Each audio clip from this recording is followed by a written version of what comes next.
বাবা রে বাবা, কি বিশ্রী রান্না হয়েছে। তরকারিতে কি কোনো জিরে বাটা আদা বাটা কিছুই দেয়নি নাকি? কই গো রাধুনী ঠাকুর, কোথায় গেলে? এদিকে এসো। বলুন রানীমা। বলছি তুমি তো রাজবাড়িতে দীর্ঘদিন ধরেই রান্না করছো, কিন্তু ইদানিং তোমার রান্না এত বেস্বাদ লাগছে কেন? সে তো আমি বলতে পারবো না, আমি তো আগের মতনই রান্না করি।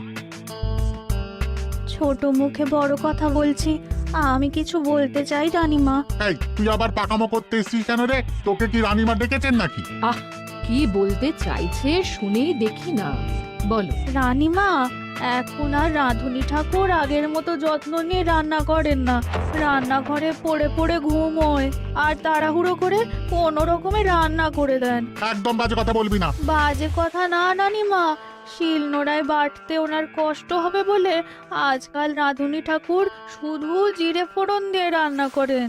এত বেতন দিয়ে তোমাকে রাখা হয় কি এই ফাঁকিবাজির জন্যে? মানে ভুল হয়ে গেছে। এর যদি এই ভুল করার ইচ্ছে হয় তাহলে তল্পি তল্পা গুটিয়ে বাড়ি গিয়ে ভুল করো, মনে থাকবে? মনে থাকবে মহারাজ। কি হচ্ছে বলো তো রানী? সকালে বাগানে পায়চারি করছিলাম, দেখি মালি একটা গাছেও জল দেয়নি। এই গরমে জল না পেলে যে গাছপালাগুলো মরে যাবে। সবাইকে এবার মনে হচ্ছে বলে বলে কাজ করাতে হবে।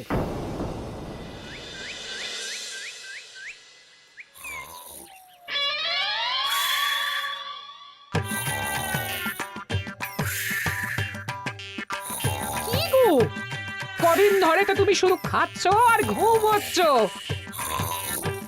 বাজার দোকান কিছুই নেই গো, রাজসভাতেও যাও না। কি যে করি। কি গো দিদা, দাদু আজও ঘুমোচ্ছে? কি বলবো বলতো? আমরা কিছু একটা ব্যবস্থা করছি, দাঁড়াও।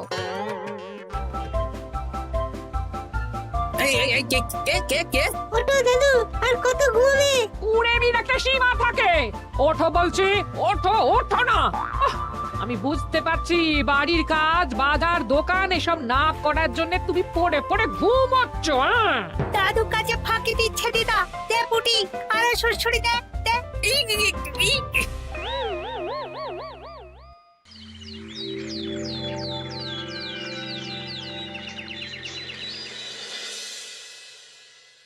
মহারাজের শরীর খারাপ না মন খারাপ? মহারাজ এরকম চুপ করে ঘুম মেরে থাকলে তো রাজপাট সব উঠে যাবে। কিছুই বুঝতে পারছি না। মহারাজ আছেন চুপটি করে, নেই যে মুখে শব্দ। ফাঁকি দিলে এবার তাকে করব আমি জব্দ। অনেক শুয়েছি, আর নয়। মহারাজ, কে ফাঁকি দিচ্ছে? আমি তো ফাঁকি দিই না। পণ্ডিত, তুমি দিচ্ছ নাকি ফাঁকি? না না, বৈদ্য। আমি ফাঁকি দিলে সবাই ওই রোগে ভুগে মরে যাবে। আমি তো রোজ সময়ই রাজসভায় আসি, তাহলে আমি বলছি আসল কারণ। রাজবাড়ির রাধুনী ফাঁকি দিচ্ছে, আর 3 দিন ধরে রাজসভায় গোপাল বেপাত্তা। হ্যাঁ, এই গোপাল বেটাই আসল ফাঁকিবাজ। ওকে বরখাস্ত করে দিন। গোপালকে যদি বরখাস্ত করা হয় তাহলে বিপদে আপদে মহারাজের পাশে দাঁড়াবে কে? অসময় মহারাজ বুদ্ধি পাবেন কার কাছে? এই সুযোগ, এই সময় গোপালকে মহারাজের চক্ষুশূল করতে হবে, তাহলে আমি একেবারে জেঁকে বসতে পারবো। মহারাজ, গোপাল ঠিক কতটা ফাঁকিবাজ হয়ে উঠেছে তার কোনো ইয়ত্তা নেই। হ্যাঁ বলুন তো। বেটা গোপাল কোনোদিন সঠিক সময়ে রাজসভায় আসে না। কোনো দিন তো আসেই না, যেমন আজকেও আসেনি। আর না এলে মহারাজকেও কারণটা জানায় না। আপনাকে সম্মান করা তো দূরের কথা, কোনো ভ্রুক্ষেপই করে না। এটা কিছুটা হলেও মন্ত্রী মশাই ঠিক কথা বলছেন। হ্যাঁ, এ তো একদম সঠিক কথা। ঠিক বলেছ। প্রহরী, প্রহরী, বলুন মহারাজ। তুমি আরেকজনকে সাথে নিয়ে এক্ষুনি গোপালকে তুলে নিয়ে এসো। আচ্ছা মহারাজ। বলি, তুমি আজকেও রাজসভায় কামাই করবে? অর্ধেক দিন কামাই করলে বেতন কাটা যাবে গো। গিনিমা, গোপালকে মহারাজ ডাকলেন। ওই দেখো, রাজবাড়ি থেকে প্রহরীও ডাকতে এসেছে। ওহ, মহারাজের আদেশ না শুনলে তোমাকে তুলে নিয়ে যেতে বাধ্য হব। আরে দাঁড়িয়ে দেখছিস কি? তুলে নিয়ে চল। ঠিক বলেছিস, তুই হাত ধর আর আমি পা ধরি। আমরা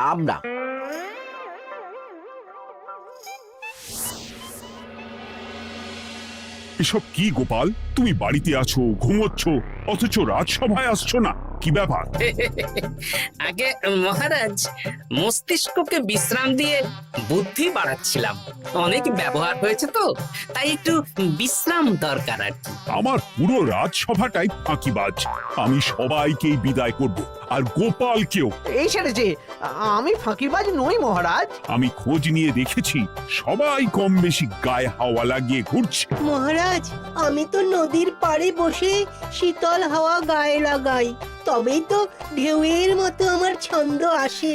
কেউ ফাঁকিবাজ না মহারাজ, আসল ফাঁকিবাজ গোপাল। মহারাজ, আমি যদি দরকারে আপনাকে বুদ্ধি দিয়ে, ফাঁকা সময়ে বিশ্রাম দিয়ে ফাঁকিবাজ হই, তাহলে মন্ত্রী মহা ফাঁকিবাজ। কারণ মন্ত্রীর কাজ রাজাকে বুদ্ধি দেওয়া, তা তিনি করেন না বলেই আমাকে দরকার পড়ে। আমি তো ভাঁড়, আমি শুধু হাসাবো, এটাই আমার কাজ। তাতে কি, সেনাপতিও তো সেনা প্রধান, ও কি যুদ্ধ করে? রাজ্যে শান্তি শৃঙ্খলা বজায় আছে, তাহলে যুদ্ধ করে হবেটা কি? হ্যাঁ, অকারণে পায়ে পা দিয়ে যুদ্ধ বাঁধাবো নাকি? হ্যাঁ, যত সব। যখন তখন বিপদ আসতে পারে, তাই যুদ্ধের জন্য সব সময় সামরিক শক্তিকে প্রস্তুত থাকা দরকার। হ্যাঁ, এটা গোপাল ঠিক বলেছে। সেনাপতিকে তো কোনোদিন সেসব নিয়ে মহড়াও করতে দেখি না। তাহলে দাঁড়ালো 3 জন ফাঁকিবাজ। মূল অভিযুক্ত গোপাল দিন রাত কামাই করে, মন্ত্রী মহারাজকে বুদ্ধি দেয় না, আর সেনাপতি যুদ্ধের প্রস্তুতি নেয় না। এই 3 জনকে আমি বিদায় করব। এই সেরেছে, এ তো দেখছি বিনা মেঘে বজ্রপাত। না, তবে তোমরা যে ফাঁকিবাজ নও সেটা প্রমাণ করার জন্য 12 ঘন্টা সময় দেব। আমাদের কি করতে হবে? তোমাদের 3 জনকে 3টে খালি বস্তা দেব। প্রত্যেকে ওই খালি বস্তা নিয়ে জঙ্গলে যাবে, আর এই 12 ঘন্টার মধ্যে জঙ্গল থেকে বস্তা ভরে আনবে। একটা বস্তা ভরার জন্য 12 ঘন্টা সময়? এ তো খুবই সহজ কাজ। সহজ কঠিন জানি না, যে ফাঁকি দিয়ে ফাঁকা বস্তা জমা দেবে বা কিছুটা ভর্তি কিছুটা খালি আনবে, সে সাজা পাবে। আচ্ছা মহারাজ, আমি বস্তায় কি নিয়ে আসবো সেটা কি আপনি দেখবেন? তা দেখব না, কিন্তু বস্তা ভরে আনতে হবে। আর যা বস্তায় ভরে আনবে তাই নিয়ে সবাই বাড়ি ফিরে যেতে পারবে। তার মানে বস্তাতে যা থাকবে সব বস্তার মালিকই পাবে। একদম তাই। বুঝে গেছি, ভিতরে কোনো গভীর পরিকল্পনা আছে। প্রহরী, প্রহরী, তুমি এই 3 জনকে 3টে বস্তা দিয়ে দাও। যথা আজ্ঞা মহারাজ। আর বাকি সভাসদেরা আজকে রাজসভাতেই থাকুক। ওরা 3 জন আসবে, ওদের বিচার হবে, তারপর ফিরবে। আমাদের খাওয়া দাওয়া তাহলে রাজবাড়ির তরফ থেকেই দেওয়া হবে মহারাজ? হ্যাঁ। জঙ্গলে তো যাচ্ছি, কি নেব? গোপাল, আমি বলি কি, তুমি বরং আমার বস্তায় ঢুকে যাও, আমি তোমাকেই নিয়ে ফিরে যাই, ল্যাটা চুকে যাবে। আপনি যদি একা আমাকে বস্তায় ভরে নিয়ে যেতে পারেন তো চলুন। একা? এই সেরেছে। দাঁড়ান, আমি আপনার কাঁধে চড়ে দেখি আপনি আমাকে বইতে পারবেন কি পারবেন না। না না, মুখ ফসকে বলে ফেলেছি, মাথা খারাপ নাকি? তাহলে নিজের মতন থাকুন।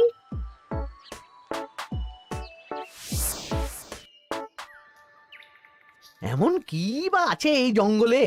আমার কাজে লাগার মতন তো কিছুই দেখতে পাচ্ছি না। ওই তো ওই দিকটা একটু ছায়া আছে বেশ, ওই গাছের নিচে গিয়ে বিশ্রাম নিই। সেনাপতি, অত চিন্তা ভাবনা করার কিছুই নেই। মহারাজ তো আর দেখবেন না আমরা বস্তায় কি ভরে নিয়ে যাব। 12 ঘন্টা অনেক সময়। এখন বিশ্রাম নাও। আপনার ইঁদুরের পেট, আপনি বিশ্রাম নিন। দেখি জঙ্গলে থেকে কিছু ফল পেড়ে আগে খাই, তারপর না হয় ওই বস্তাটা ওই ফলমূলের খোসা আর মাটিতে পড়ে থাকা পাতা দিয়ে ভরিয়ে মহারাজের কাছে নিয়ে যাব। হ্যাঁ, বস্তা যখন বাড়ি নিয়েই যেতে পারবো, তাহলে বনের সব থেকে ভালো ভালো ফলগুলো আগে ভরে নি। গিন্নিকে এবার বলবো, বাজার আনি না তো কি হয়েছে, দেখো কত ফল এনেছি। যাই, এর থেকে কিছু মহারাজকে ভেট দেব, মহারাজ বেশ খুশি হবেন।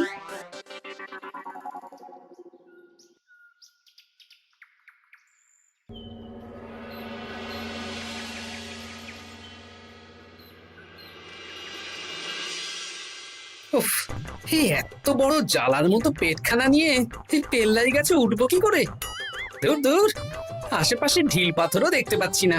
এই বুড়ো বয়সে হাড়গোড় ভাঙলে সে এক খারাপ ব্যাপার হবে। আরে দূরে ওদিক থেকে আওয়াজ পাওয়া যাচ্ছে, তার মানে এই বনে কেউ এসেছে। ভাই মদন, এই গাছটা ঝড়ে ভেঙে অনেক দিন পড়েছিল, এটা তো নেবই। তুই ওদিকে দেখ, কত মোটা একটা সেগুন গাছ রে। ওই গাছটা নিয়ে গেলে আমরা 1 বছর বসে খেতে পারবো। তাহলে আর দেরি কেন, হাত লাগা। আরে আরে আরে, করো কি এগুলো সব আমাদের মহারাজ কৃষ্ণচন্দ্রের পছন্দের গাছ। ভুলেও এই গাছ কেটে নিয়ে যাওয়ার ভাবনা চিন্তা করো না। আর ওই সেগুন গাছটা তো মহারাজের সবচেয়ে প্রিয়। আরে মহারাজ কি করে জানবে শুনি, এই বনে তো তিনি ভুল করেও আসেন না। এই যে আমি আসি, আমি মহারাজের দূত। তোমরা যদি ভুল করে ওই সেগুন গাছে হাত দাও তাহলে কিন্তু তোমাদের গর্দান যাবে। এই সেরেছে, কিন্তু আমরা তো কাঠুরিয়া, কাঠ ছাড়া পেট চালাবো কি করে? সে তোমাদের ব্যবস্থা তোমরা করো, অন্য অনেক কাজ আছে। এই সামনের গাছটা মরে পড়ে আছে, এটার কাঠ আমরা নিয়ে যেতে পারবো তো? তা পারবে, এতে অত চিন্তার ব্যাপার নেই। গোপাল আছে যখন, তখন এই রাজ্যের কেউ মুশকিলে থাকবেই না। শুধু তোমাদের একটা কাজ করতে হবে। কি কাজ? এই নাও বস্তা। আমার জন্য এই জঙ্গল থেকে টাটকা বিভিন্ন ফল পেড়ে এই বস্তা ভরে দাও, তাহলে মহারাজকে আর তোমাদের কথা বলবো না, বুঝলে? আর তোমাদের যাতে রাজবাড়িতে কোনো কাজ হয় সেই নিয়ে মহারাজের কাছে সুপারিশও করো, কেমন? বেশ বেশ, এই তুমি তাহলে এখন এখানে বিশ্রাম করো, আমরা তোমার বস্তা ভরে ফল নিয়ে আসছি। ঠিক আছে, আমি তোমাদের কুঠার পাহারা দিচ্ছি, তোমরা ভালো তরতাজা ফল বস্তায় ভরে নিয়ে এসো।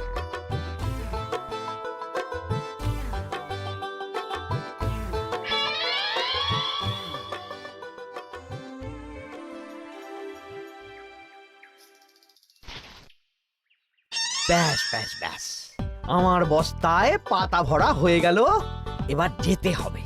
আমারও বস্তা ভরা হয়ে গেছে মন্ত্রী মশাই। হ্যাঁ, কটা ফল খেলাম আর কটা ভরে নিলাম, আর বাকি জঙ্গলের পাতা ভরে ফেলেছি। হ্যাঁ, আবার কি কি ভরেছি আর কি ভরিনি সেসব তো মহারাজ আর দেখতে যাবেন না। তাহলে আর দেরি কেন, চলুন হাঁটি হাঁটি পা পা করে এগিয়ে যাই। গোপালকে তো দেখতে পাচ্ছি না। ও বেটা যা কুঁড়ে, হয়তো এখানে এসেও ঘুমিয়ে পড়েছে। আবার কালকে সকালবেলা উঠবে।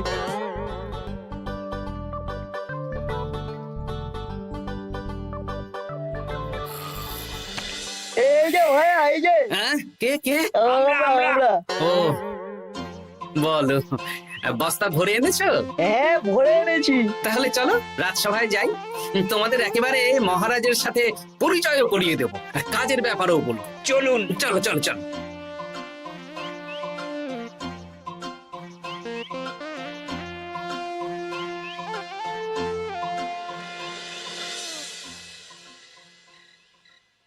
দেখা যাক মন্ত্রী সেনাপতি গোপাল কখন বস্তা ভরে আনে। এই তো চলে এসেছি, বিশ্রাম নিলাম, বস্তাও ভরে ফেললাম। এই দেখুন মহারাজ, আমিও বস্তা ভরে এনেছি। বাহ, তোমাদের বস্তা দেখে তো মনে হচ্ছে খুব হালকা। হ্যাঁ, আপনি যখন আমাদের বস্তা ভরে কি এনেছি সেটা দেখবেন না, তখন অত খাটাখাটনি করে কি লাভ মহারাজ? কিন্তু গোপালের এখনো অব্দি দেখা নেই, ও কি সোনা গয়না ভরে আনছে? গোপাল যা কুঁড়ে আর ঘুম কাতুরে, হয়তো জঙ্গলেও ঘুমিয়েই পড়েছে। মহারাজ, আপনি একটা কাজ করুন, আমাকে আর মন্ত্রী মশাইকে যুগ্মভাবে বিজয়ী ঘোষণা করে দিন, ব্যাস। এত তাড়া কিসের? বাবা বাবা বাবা বাবা, তোমরা তিনজনেই বস্তা ভরে এনেছো, আমি খুব খুশি। আমার কথা শুনে কাজ করেছো, তোমরা তিনজনেই বিজয়ী। এবার বাড়ি যাও, যাও। গোপাল কি করে বিজয়ী হয় মহারাজ? এই বস্তা ভরে নিয়ে আসাতেও তো ওর ফাঁকিবাজি ধরা পড়ছে। কিসের ফাঁকিবাজি? এই যে দুটো লোক তোমার হয়ে বস্তা বয়ে আনলো, সে তো মহারাজ সহ আমরা সবাই দেখতেই পেলাম। তা তো ঠিক, গোপাল নিজে হাতে বস্তা ভরে আনেনি। মহারাজ বস্তা ভরে আনতে বলেছেন, আমি এনেছি, এখানেই কথা শেষ।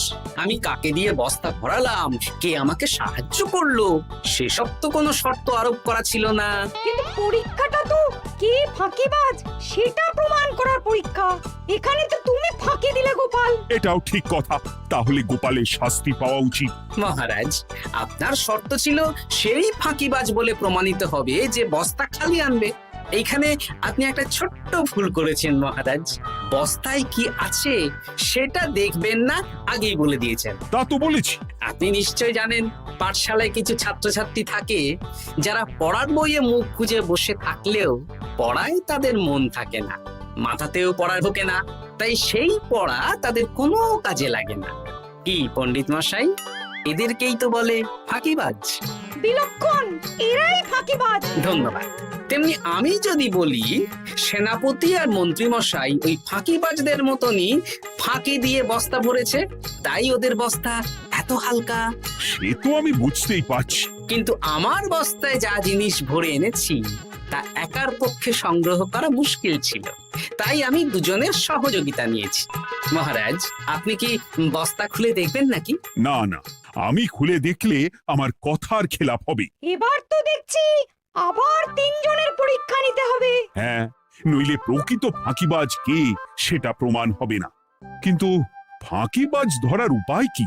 মহারাজ, আমরা বরং আমাদের বস্তা নিয়ে বাড়ি না গিয়ে একদিন কারাগারেই থাকি, আর তাতেই প্রমাণ হবে এই বস্তায় সত্যি কি আছে যা আমাদের নিজেদের কাজে লাগবে।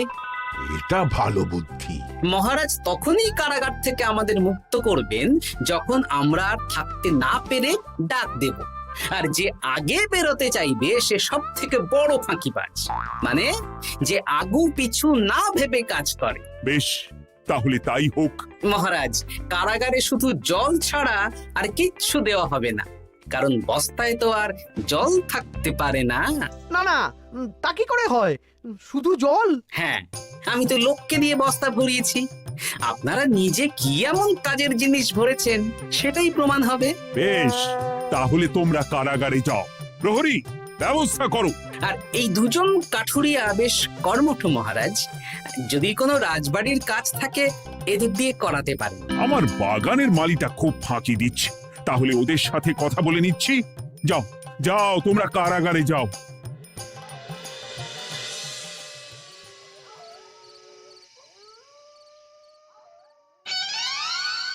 ওরে বাবা রে, কি খিদে খিদে পাচ্ছে রে। দেখি বস্তায় কি আছে দেখি।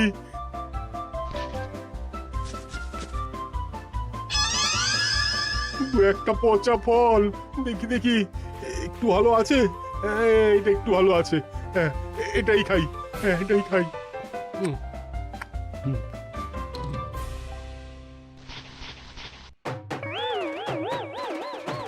আমি তো শুধু পাতা ভরেছি, কি সেরেছি? আমাকে কি জল খেয়েই কাটাতে হবে? এবার আমি দেখি। আহা, টাটকা ফল আর জল। আমার কাছে যা ফল আছে এগুলো খেয়ে আরাম করে 5-6 দিন কেটে যাবে। ও গোপাল, আমাকেও কটা ফল দাও না গো। ও গোপাল, আপনি এখান থেকে উঠুন, অন্য বাগানে ফুল হয়ে ফুটুন। ফল খাবেন? এখন কর্মফল ভোগ করুন। ওরে বাবা, জল খেয়ে আর কতক্ষণ কাটাবো?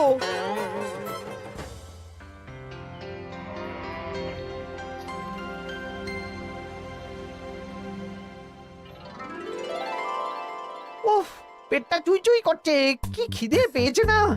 আমি আমি বাড়ি যাব। আপনি বাড়ি যাবেন? হ্যাঁ। তাহলে বেরিয়ে আসুন, বেরিয়ে আসুন। বেটা গোপাল কায়দা করে এমন শর্ত দিতে বললো, পুরো ফেঁসে গেলাম। আমারও তো খাওয়ার মতন তেমন কিছু নেই, আমিও এখানে থাকবো না।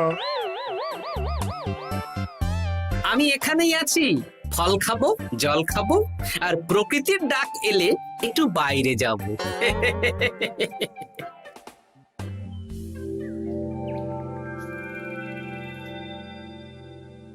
কি তোমরা কারাগারে এক রাতের বেশি তো থাকতেই পারলে না? কি আর করব বলুন মহারাজ, আমরা তো আর গোপালের মতন বস্তা ভরে টাটকা ফল নিয়ে আসিনি। বেটা গোপাল আমাদের দেখিয়ে দেখিয়ে ফল খাচ্ছিল, অতি আমাদের খিদে আরো বেড়ে যাচ্ছিল। তাহলে এরা দুজনে তো হার মেনে নিল। গোপাল কি করছে? গোপাল খাচ্ছে আর ঘুমোচ্ছে। ওকেও নিয়ে এসো। আচ্ছা মহারাজ। একই মহারাজ, আমার তো এখনো বাইরে আসার ইচ্ছে হয়নি। কি আর করা যাবে, ওরা হার মেনে নিয়েছে, তার মানে তুমি জয়ী হয়ে গেলে গোপাল। আমার বস্তায় ভরে অনেক ফল এনেছিলাম, এখনো অনেক আছে। আপনি তাহলে বাকি ফলগুলো নিয়ে নিন। তাহলে তো এটাই প্রমাণ হলো গোপাল কাজের সময় ফাঁকিবাজি দেয় না, শুধু বুদ্ধি বাড়ানোর জন্য একটু বেশি ঘুমোয়। এই নাও গোপাল, তোমার উপহার। মহারাজ, আমি সময়ের কাজ সময়ে করি আর বাকি সময় একটু ঘুমাই।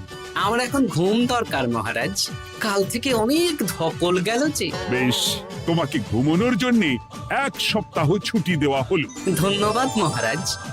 কি সেনাপতি আর মন্ত্রীমশাই, এবার বুঝলেন তো ফাঁকি দিলেই ফাঁকে পড়তে হয়, তাই কাজ করলে ভেবে চিন্তে করুন। চলি।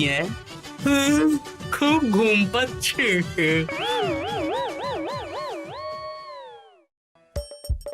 হাসির রাজা, জ্ঞানের রাজা, রসিক রাজা।